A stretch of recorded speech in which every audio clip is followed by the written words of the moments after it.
they have such a hatred of redheaded people. Because you're the redheaded stepchildren. But But I don't. I've never noticed it, but I've also not been a redheaded person. I've had red hair, clearly not real red hair.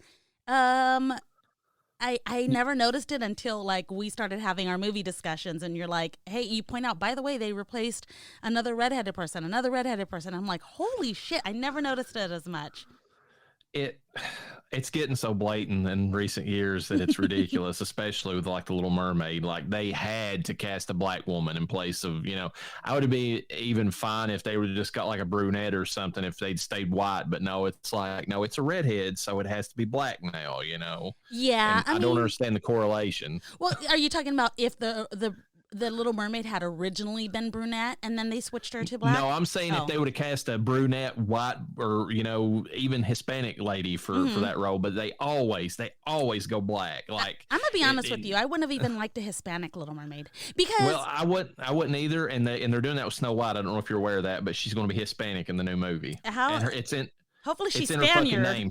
She's Snow White, She's Snow Blanco. I mean, how are you going to do that? I know they make us in those colors, and this is a Hispanic saying that she would not want to see, a Hispanic as the Little Mermaid because this was, don't get me wrong, wasn't it originally like a story from Iceland or...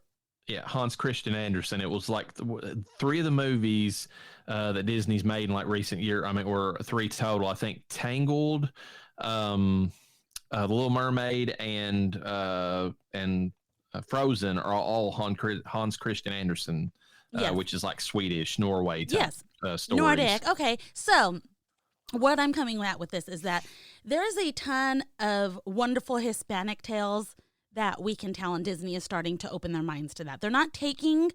This is why Coco is so popular. This is why some of the newer movies, The Book of Life, because they're taking actual Hispanic culture and they're taking our stories and they're turning them into something. I have, in cultural studies, there are beautiful stories from African American culture. And it doesn't even have to be from Africa. It could be Black history. That things that, like the first part, I want to say that the person who invented the washing machine was a Black person. And I apologize if I'm wrong, but I know I'm not, but I feel like I learned this on Nickelodeon. And you can take certain things like that and you can turn it into a good story. Like they turned Tiana's, the Frog Princess or whatever. Princess and the Frog. Princess and the Frog. They turned that into... They used to be slaves, so she wasn't going to be a slave. She was going to be a hard worker, but she was working towards a goal. Yeah. And she became a princess in the process of that. And not even to a white man, another person of a different culture. I think that was amazing how Disney did that. You don't have to steal somebody else's story. Well, that's the thing that Eric July brings up all the time. He's like a Black libertarian. I know who he is. Creating his comic books now and all kinds of stuff himself.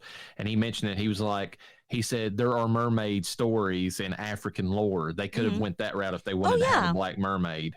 But instead, they stole a white character, race swapped it because it's the laziest thing you can do, and then put it back. And he says the other thing is, too, it's like they call it the bigotry of like low expectations. It's like well, you all don't have any culture, so we're giving you a white character that you can call your own. It's like the most racist, like backhanded thing that you can do. You get to be the redheads get to be the bad guys now in the story, just like you've always been. Well, the funny thing is that redheads in England are always bullied because they're made fun of and everything. And then in America, redheads are the bullies. Like if you go back and watch like especially 80s and 90s movies, if there's a redheaded character, usually the redhead's the bully. And the one I think of in particular is that character in A Pup Named Scooby-Doo, like the cartoon young versions of the characters. Yeah. And Fred always has this bully that's like called Red Herring, who's redhead, who's like showing up and he's always blaming him. He's like, I know who it is. Red Herring did this, and Red will show up and like punch him and say, I didn't do this, Fred, shut the, and like leave or whatever. So, and it wasn't even just that. Like I think back to, was it Billy Madison? Like the three old Doyles or whatever are all redheads in that movie, and they're all the bullies in that movie. Yeah. It's like pretty common in that sense. So, Yeah, so I mean, they've already not been good to redheads in Hollywood, and now they're just taking just all your writing us out nerves. of things. Yeah, Yeah. you guys are just not. I don't know. It's just let's just not have redheads anymore. That's not a thing. Redheads aren't real. I don't understand though why it's always that one swap. Like it's so blatant now, and I don't know why that is. Like I don't know what is the link there in their minds, like why they do that. I don't know. I don't think they should have. A Black Mermaid movie would have been fine. Nothing, but they did The Little Mermaid, and it doesn't bother me that it's a black person. It bothers me that I don't know. It's just not, for whatever reason, it's not something I can process, and people will automatically be like, well, you're racist. And it's like, okay, it doesn't have anything to do with that. But I'm thinking about the older stories. This isn't going to be a new story. This is going to be another story that they just changed the color of the person. And I don't feel like that's doing justice for black people. And I don't think that makes the story any more honorable. It's not a great story either. Like, The Little Mermaid was not, I mean, a great story. Here's the thing that they do in a lot of these movies too that's so stupid because it doesn't like actually pertain to the character that they're talking about. They'll race swap them, and then they'll make the story about how this person's struggling because of their dark skin, and it's like, that doesn't fit the character because that's not even what the story originally was about. So why are you, if that's all you want to do with the character, then just tell a story about oppression and make it something. But they're like, no, we can't do that because we need the name credibility. We need the name The Little Mermaid to get people drawn in. So therefore they'll pay attention to the story. Because if we just called it, whatever, Tiana's like, racist cousin or whatever, their story is, then nobody would ever watch that, and I'm like, well, you write better and they will, Yeah, I mean, is that how uninteresting you think it is to watch a African American on the screen? It has nothing to do with that. Give them, for instance, Black Panther. How excited were people of all races for that movie? Because it originated as a black character. But then they turned around and told white kids, you can't dress as this character. Oh, that's that appropriation. is, yeah. They want it both ways. They want black kids to be able to see themselves in like these roles. Was that SJWs though? I don't feel like Marvel would have done that, or any of the actors would have done that. I feel like if anything, actors would have came to their defense and been like, no, if you want to be this person. Well, at the time they probably would have, but but these recent movies, like I don't know if the people who's in these movies are retarded or if they're being told to say these things.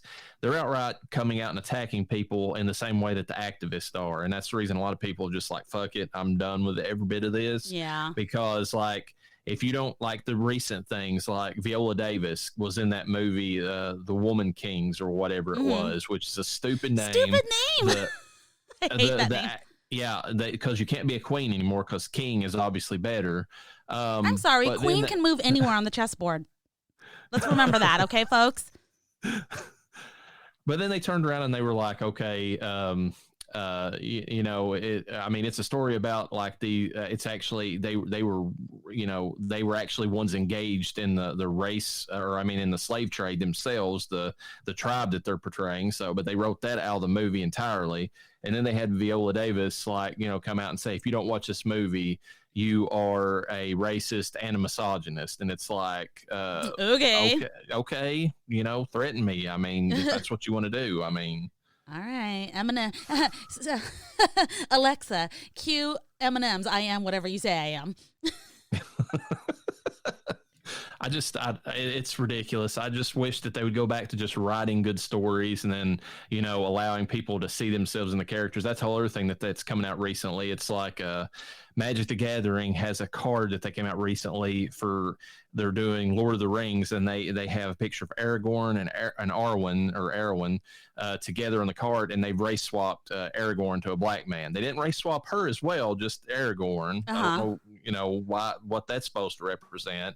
And then, then there was some kind of TikTok influencer that got on there, and he was crying, and he said, I've always been such the biggest fan of Lord of the Rings, but I never could see myself in this story. And it's like, well, you were not that big of a fan if you couldn't see yourself in the story. Yeah, that's part and parcel of being a fan of something. I mean, I've never been, a rich billionaire that, was able to do kung fu and all that, but I've always loved Batman. It's like, I just don't understand that mentality. So it's just a lot closer for you because you're white, so you understand, because all white people are privileged. Clearly. Yeah. I would like to put out for the record that I married a white man thinking I was going to get my hands on some of that privilege. I did not, and I am very offended.